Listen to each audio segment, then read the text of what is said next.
Voilà, bonjour à tous, je suis Anne-Marie du blog L'Art de la Parentalité et aujourd'hui on reçoit Estelle. Estelle qui est maman et scientifique aussi et qui va un peu nous parler de son quotidien, de son organisation parce qu'en tant que scientifique, l'organisation entre vie de famille et vie professionnelle, c'est tout un défi. Estelle, parle-nous un petit peu peut-être de toi, présente-toi. D'accord. Qu'est-ce que tu fais ? Alors, je suis scientifique, je travaille dans un institut à Grenoble, c'est un petit réacteur nucléaire, essentiellement dédié 100% à la recherche. C'est en fait la source de neutrons la plus puissante au monde pour le moment. Et donc mon quotidien, c'est vraiment, je suis responsable d'un instrument, donc ce qu'on fait, c'est qu'on assiste tous les scientifiques qui viennent, et en général c'est des gens qui viennent un peu du monde entier, dans leurs expériences, on les aide dans leurs analyses, et puis à côté de ça, on a nos propres sujets de recherche. Ça m'a l'air bien plein comme journée en tout cas. Du coup en fait tu dépends pas mal des horaires des autres, c'est ça? Tu peux... En fait, les manips, quand elles tournent, ça tourne 24 heures sur 24, 7 jours sur 7. Donc, on a des études, ça dépend si, après, ça peut être nos propres expériences à nous, je dis manip, mais c'est souvent des utilisateurs qui viennent de l'étranger, et puis nous, on est vraiment là parce que c'est nos instruments, c'est nous qui connaissons comment vraiment ça marche. Donc, on est vraiment là pour les aider, pour les assister, et effectivement, dans ce cas-là, l'idée c'est qu'on est dispo 24 heures sur 24, 7 jours sur 7. Quoi. Alors après on est plusieurs, donc on essaye de se prendre le relais et on essaye sur des grosses manips de se mettre à deux, donc vraiment pour s'aider si jamais l'une a un problème ou un souci ou un enfant malade ou quelque chose comme ça. C'est ça, parce que moi je me dis, moi j'ai mon petit garçon, toi tu as une petite fille qui va avoir 5 ans. En ayant des heures de bureau, déjà ça peut être vraiment compliqué de m'organiser entre la crèche et quand récupérer le petit. Et comment tu fais ça? Parce que tu n'as pas ta maman ni d'autres grands-parents à proximité. Comment tu fais pour gérer ton quotidien comme ça? Oui, alors c'est vrai que ça, c'est vraiment ce qui est dommage, c'est que de ne pas avoir de famille à côté. Après, c'est vraiment une question d'organisation. Donc, ce qu'il y a de peut-être plus difficile, c'est que en fait, mon compagnon fait la même chose que moi. Oui, c'est donc tous les on a deux, les mêmes voilà. contraintes. Il travaille aussi sur un instrument. Et en général, ensemble, c'est vraiment une question d'organisation. On arrive à s'organiser. Si on a un souci sur la manip qui est en cours, je vais l'appeler et je vais lui demander est-ce que toi, tu peux aller chercher Zoé. Et en général, on arrive à s'arranger comme ça. Si malheureusement ça tombe, on n'a pas de chance et que lui aussi a un souci, de toute façon, on n'a pas le choix, il faut que l'un des deux y aille. Donc l'un des deux y va et puis il retourne après. Et à ce moment-là, les utilisateurs sont assez compréhensifs. De toute façon, ils n'ont pas trop le choix. On va leur dire je suis désolée, je dois y aller. Allez manger maintenant, faites une pause. Je reviendrai plus tard quand il pourra revenir. Ou alors, ce qui est assez bien fait, c'est que si c'est pas quelque chose qui implique notre intervention directe sur la zone, si c'est quelque chose qui dépend simplement de l'analyse de données qui se fait tout par ordinateur, on peut aussi se connecter de la maison. Donc en fait, vous combinez vraiment entre jouer sur la flexibilité, voir aussi avec les collègues, et puis un peu aussi sur ce qui est des outils plus modernes maintenant. Ouais. Parce que Zoé, je la connais bien, hein. Et c'est une petite fille très contente, très joyeuse, etc. En fait, elle a complètement grandi dans ce milieu depuis le début. Et on va dire, elle est parfaitement adaptée en fait. Hein. Elle a l'habitude de naviguer entre vous deux et les horaires un peu spéciaux. Et puis elle fait plein d'activités aussi. Donc en fait, vous... je pense que voilà, tout est vraiment bien mis en musique chez vous et tout ça. Oui, je pense qu'on s'en sort bien. C'est vrai qu'on n'a qu'un enfant pour le moment, mais on s'en sort plutôt bien. On arrive à combiner ces activités parce que donc l'inconvénient, c'est effectivement ces horaires qui font que ça peut devenir lourd. C'est par période, surtout si il y a des manips qui sont longues, et on a travaillé toute la semaine, tout le week-end, et puis que ça continue. Ça, c'est pas nécessairement facile. Donc, il y a toujours une frustration, mais ça, je pense que c'est général. C'est le week-end aussi chez vous, hein. Ça peut être le soirée, les week-ends, c'est vraiment des horaires...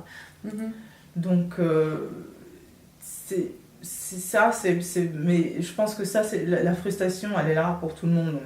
On pense toujours qu'on n'est jamais assez présent à la maison, et on n'est jamais assez présent au boulot non plus.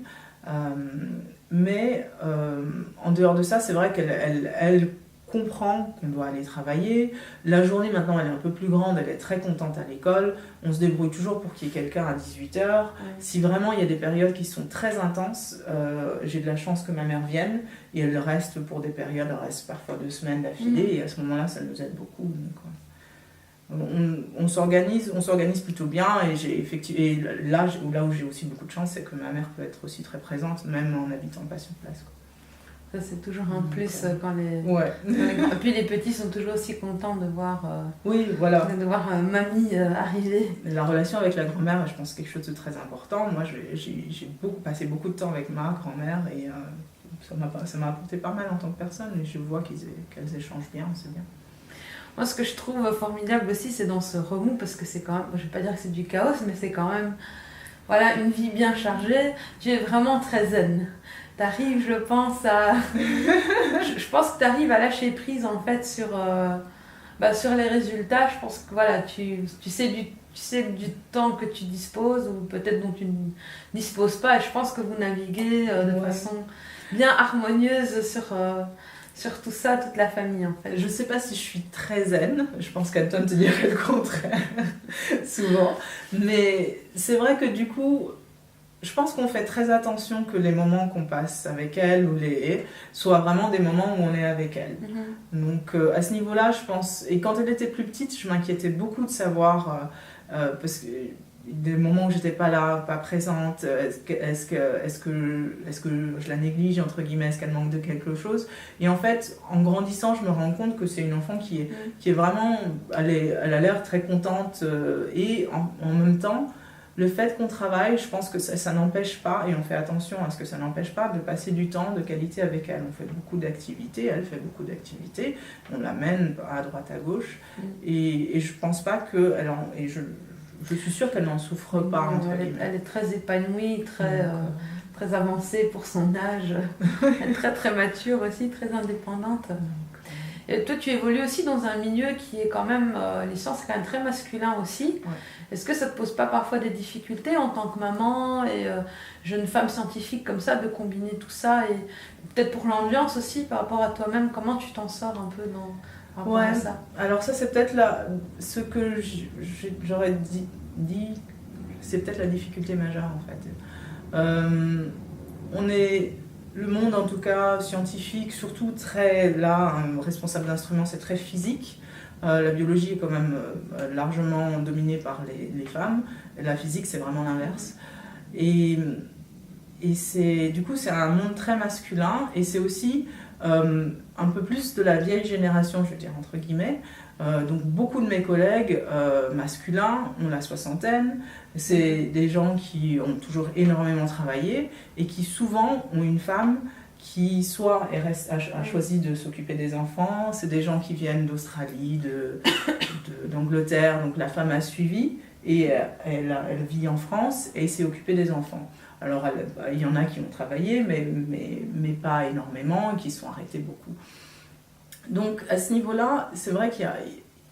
Parfois, c'est un peu une incompréhension, même si ils sont très gentils. C'est pas tellement une incompréhension, c'est plus un oubli. Oubli que l'autre personne a des contraintes. Donc, on va dire, bon, on va faire ça à telle heure le samedi matin. Bah, ça m'arrange pas tellement, parce que sauf si c'est vraiment quelque chose sur lequel il y a un problème, où il faut que je sois là. Si on peut le faire un peu plus tard dans l'après-midi, il faut que ce soit fait le samedi, ça m'arrangera mieux, parce que le samedi matin, ma fille a cours de danse et j'aime bien l'amener si je peux. Typiquement, souvent ils sont là très très tôt le matin, alors on fait ça à 8h du matin, comme ça, eux peuvent aller prendre le café après. 8h du matin, pareil, ça m'arrange pas non plus. C'est plus un oubli comme ça. Et du coup, je me rends compte que constamment, je dois rappeler le fait que j'ai des obligations à la maison. Et ça, c'est bête, mais ça me met souvent mal à l'aise, parce que même si au total ils font « Ah ouais, ok », c'est vu comme étant un inconvénient. Il y a quand même cette étape où tu dois quand même toujours, pas t'imposer, mais en tout cas un peu recadrer et remettre un peu les pendules à l'heure, en disant que vraiment, typiquement c'est des gens, mon ex-chef, quelqu'un qui fait tout à la dernière minute, Si on a quelque chose à rédiger, que c'est pour le lundi, il va commencer à regarder le vendredi soir.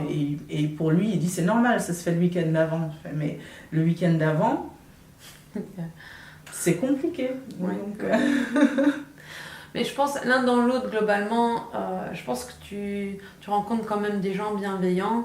Oui. Et toi-même, ton expérience de maman, enfin, ce serait à refaire. Ah, je changerais rien. Non, bien sûr.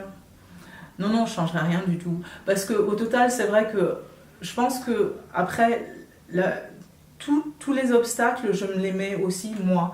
Et la frustration, ça vient aussi de moi. Je me dis, oh, je ne suis pas assez présente là, je ne suis pas assez présente là. Après, quand on explique les choses aux gens, il n'y a personne qui va insister en me disant, il faut que tu sois là à 10h, si tu n'es pas obligé d'être là à 10h. Et maintenant, j'ai ma chef de groupe qui est une femme, qui a 2 enfants, qui sont tous les 2 adolescents, et c'est quelqu'un qui du coup a cette contrainte-là au quotidien, et beaucoup plus compréhensif, et ça aide en fait. Je pense que ça m'a aidé, moi et quelques-unes de mes collègues qui ont des enfants en bas âge, à m'affirmer un peu plus, à dire cette fois non, je ne vais pas faire ça à cette heure-là parce qu'on va le déplacer, on peut le faire l'après-midi. Lui, s'il doit aller courir, il peut aller courir le matin ou l'après-midi, ça ne change rien. Personnellement, je dirais. Mais non, c'est sûr que à refaire, je le referai. D'ailleurs, si je peux révéler, c'est tellement à refaire qu'effectivement, vous êtes en attente du deuxième. Oui. Une petite sœur ou petit frère pour Zoé. Pour Zoé. Donc, suspense, voilà. Donc là, en termes d'organisation, ça va être encore des nouveaux défis. Ça, c'est encore autre chose. On verra, on gérera quand ça arrivera, je pense. Voilà. Quand je disais que tu étais zen et que tu avais pratiqué le lâcher-prise, voilà, c'est vrai que on gère au fur et à mesure. Donc, on essaye de ne pas se stresser à l'avance, ça ne sert à rien de toute façon. Voilà. Estelle, je te remercie beaucoup pour cette interview. Je pense que ce qu'on peut retenir, c'est que voilà, on est toutes, je pense, en tant que maman qui travaille, en train de stresser sur voilà, est-ce que je fais assez pour mes enfants, est-ce que je vais pas le regretter plus tard, est-ce que je suis pas en train de les traumatiser. Et je pense qu'Estelle est vraiment un exemple de quelqu'un qui a des défis, surtout dans ce domaine-là au niveau organisationnel, dans un milieu où tous les collègues, surtout comme on disait masculins, sont pas forcément hyper compréhensifs par rapport à ça. Et malgré ça, voilà, je crois que vous êtes une très jolie famille, toute épanouie, et Zoé qui grandit très bien. Donc je pense que si Estelle peut le faire, on peut toutes le faire. Et est-ce que tu aurais peut-être un petit conseil juste pour terminer à nos lecteurs, nos auditeurs, auditrices? Je pense que il faut pas avoir trop d'appréhension si on veut continuer à avoir une carrière, du moment que c'est quelque chose qu'on aime bien, dans lequel on a envie de s'investir. Il ne faut pas non plus se dire je vais attendre avant d'avoir des enfants, si on veut le faire. Je pense qu'on peut gérer les deux en parallèle. C'est sûr qu'il faut avoir le soutien de son compagnon, de son mari, ça c'est très important. Mais au final, il ne faut pas se mettre trop de barrières soi-même. Après, les situations, tout le monde les gère au fur et à mesure, tout le monde a ses contraintes et on se sent toujours débordé à un moment ou à un autre, mais c'est vraiment par période. Et puis, quand on voit ce petit enfant grandir, c'est quand même, ça reste la plus belle chose qu'on ait faite, ça, c'est sûr. Voilà, merci pour tous ces mots inspirants, Estelle, et j'espère que du coup, voilà, on vous a inspiré, donné des idées, peut-être un peu d'empathie, comme quoi on est un peu tous dans le même bateau, ou plus si affinité. Voilà, je vous dis merci et alors à très bientôt. Ciao. Au revoir.